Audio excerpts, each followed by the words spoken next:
Hello everyone. आज हम Elliot wave और मूविंग एवरेज की बेस पर उसकी जो थियरी है, उसका जो टेक्निक्स है, उसकी जो पैटर्न है, इसके आधार पर निफ्टी का medium to short term analysis करेंगे और टारगेट बताएंगे और आने वाले समय में किस तरह मूवमेंट रहने वाले हैं निफ्टी के लिए। ठीक है, वीकली टाइम फ्रेम से स्टार्ट करेंगे। ये निफ्टी का वीकली टाइम फ्रेम है। ठीक है, देखो ये निफ्टी का हाई लगाने के बाद काफ़ी समय से एक करेक्शन पे चल रहा था। ठीक है, तो उसका जो ये फर्स्ट वेव लगा, इसके बाद ये बी वेव, इसके बाद ये सी वेव। ठीक है, जो इलियट वेव का जो पैटर्न है, ये पैटर्न यहाँ से कंप्लीट हो चुका था। इसके बाद एक नया ट्रेंड चालू हुआ। आप देख रहे हो ये नया ट्रेंड है। नया ट्रेंड के लिए क्या है, उसका जो कंफर्मेशन भी आ चुका है। ठीक है, क्यों कंफर्मेशन कैसे डिसाइड होता है? कंफर्मेशन जो यहाँ से इधर तक जितना समय लगाया, उसका कम समय में ये क्रॉस हो जाना चाहिए। तो उसका जो समय है यहाँ से उधर तक ये क्रॉस हो चुका है। ये इसका मतलब ये है, इलियट वेव का थियरी में ये बताया गया है कि लेस टाइम में जो लेवल होता है ये क्रॉस कर दे तो ये कंफर्म होता है। ये ट्रेंड है, बुल ट्रेंड है। ठीक है, ये बुल ट्रेंड का फर्स्ट वेव बन चुका है। अब क्या करें, ये जो ट्रेंड है उसका रिएक्शन चल रहा है। ठीक है, उसका जो रिएक्शन है, ए वेव है, ये बी वेव है और सी वेव की कंटिन्यूएशन है। ठीक है, ये मीडियम टर्म का चार्ट है। अब मैं आपको short term daily time frame को बता रहा हूँ। डेली टाइम फ्रेम में क्या हो रहा है?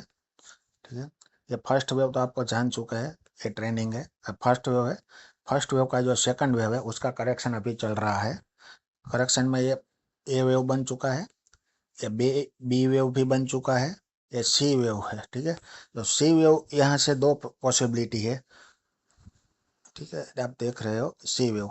जो सी वेव कभी कभी क्या होता है, ये फ्लैट पैटर्न है। फ्लैट पैटर्न में सी वेव कभी कभी फेल हो जाता है।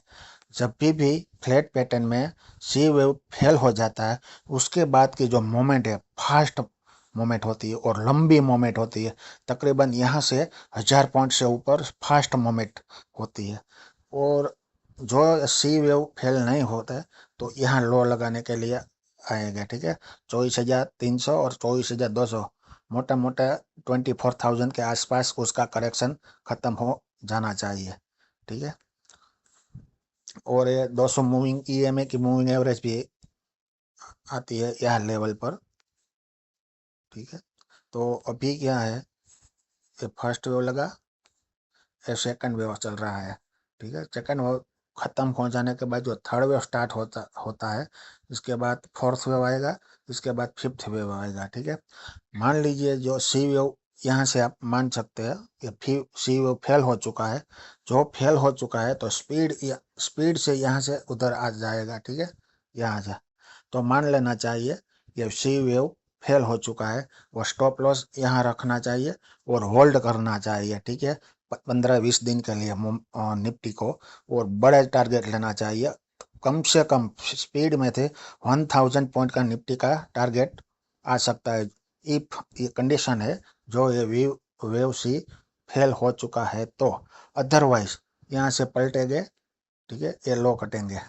ये भी दो पॉसिबिलिटी है, डेली देखना चाहिए ये किसकी प्राइस मूवमेंट किस तरह हो रही है।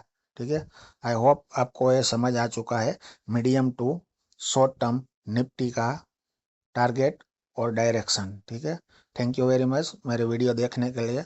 खूब खूब थैंक यू।